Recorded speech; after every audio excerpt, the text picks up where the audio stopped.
तो हेलो नमस्कार दोस्तों, फिर से स्वागत है हमारे यूट्यूब चैनल में। तो आज का जो वीडियो है आपको मैं दिखाऊंगा, आपके सामने देख सकते हैं ये मेरा स्टार हेल्थ का कैश क्लेम फॉर्म है। ये आपको हॉस्पिटल से मिल जाएगा। ये फॉर्म कैसे फिलअप करते हैं, अगर आपको भी फॉर्म दिया है तो आप फॉर्म कैसे फिल करते हैं, उसके बाद जमा कैसे करना है वही बताऊँगा। तो चलिए देखते हैं। फॉर्म कुछ इस तरीके से होता है। ये आपको हॉस्पिटल से फॉर्म मिल जाएगा, ये आपको हॉस्पिटल से दे देगा। ये कैशलेस का फॉर्म है, ये not a reimbursement form, this is only cashless form. Okay, तो चलिए देखते हैं फॉर्म कैसे फिलअप करते हैं। इसलिए फॉर्म जो फर्स्ट पार्ट है, यहाँ पे फिल करना होता है इंश्योर्ड को। यहाँ पे health insurance details, hospital name वगैरह, यहाँ पे हॉस्पिटल नेम वगैरह, यहाँ पे हॉस्पिटल नेम वगैरह, एड्रेस पूरा ये सब हॉस्पिटल से फिलअप किया होगा पहले से ही। ठीक है, ईमेल एड्रेस आपका पार्ट होगा इधर, to be filled by insured and patient. यहाँ पे पेशेंट नेम डालना होता है आपको, ये पेशेंट नेम डालना होता है। उसके बाद मेल फीमेल या क्या है ये आपको टिक मार्क करना होता है। यहाँ पे एज लिखना पड़ता है,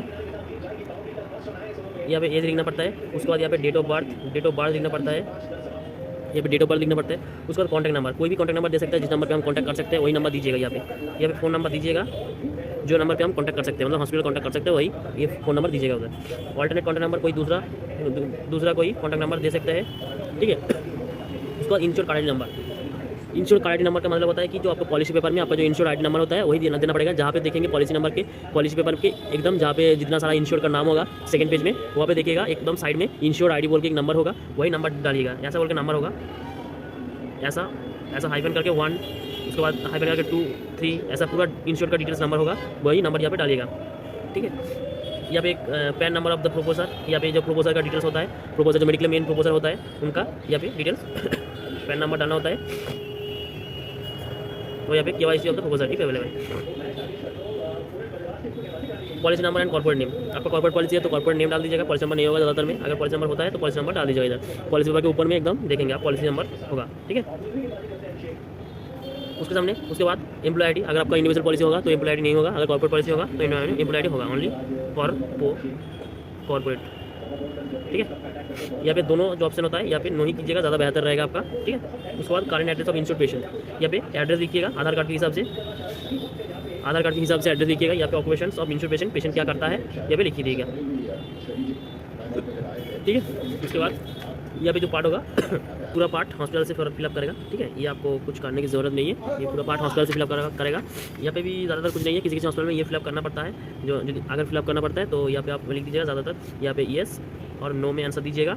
और अगर येस होगा तो मतलब ये कितने साल से या कितने मंथ से है वो मेंशन कीजिएगा। या डायबिटीज़ का मतलब होता है कि शुगर, हार्ट डिजीज़ का मतलब हार्ट का प्रॉब्लम होता है, हार्ट टेंशन मतलब प्रेशर का मतलब होता है high pressure, blood pressure, arthritis का समस्या होता है इधर। यहाँ पे एजमा, COPD, ब्रोंकाइटिस मतलब जो इनलर वगैरह लेता है, सांस लेने में तकलीफ है वो सब है। यहाँ पे कैंसर, अल्कोहल, HIV ज़्यादा पता ही है, ये भी आर्थराइटिस है। यहाँ पे स्ट्रोक मतलब CVA स्ट्रोक टाइप का प्रॉब्लम है, लीवर डिजीज़, किडनी डिजीज़, ऐसा कुछ प्रॉब्लम अगर होता है तो फिलअप कीजिए, नहीं तो नो कर दीजिएगा। ठीक है, यह भी कुछ नहीं फिलअप करना है, ये भी हॉस्पिटल से फिलअप करेगा।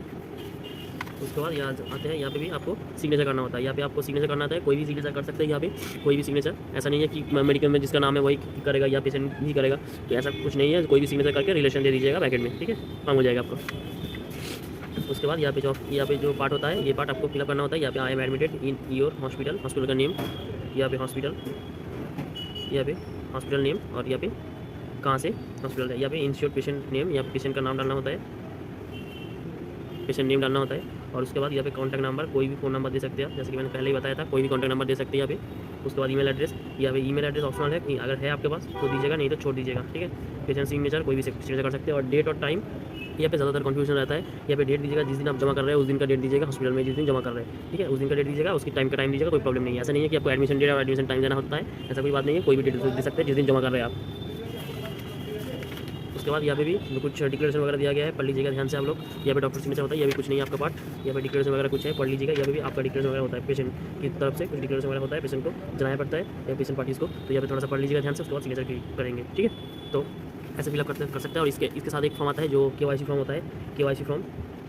इसका मैंने वीडियो बनाया था एक, इसका लिंक मैं डिस्क्रिप्शन में दे दूँगा, आप जाकर के चेकआउट कर सकते हैं उस वीडियो को। उसके साथ ये फॉर्म देगा हॉस्पिटल, वो फॉर्म भी फिलअप करना होता है, उसके लिए प्रोपोजल का डिटेल्स भरना पड़ता है उस फॉर्म में। ठीक है, और डॉक्यूमेंट्स लगेगा आपका, क्या क्या बोल देते हैं आप, मैं बोल देता हूँ कि पेशेंट का पैन, आधार लगेगा, और प्रोपोजर का पैन, आधार और एक पासपोर्ट फ़ोटो। ठीक है।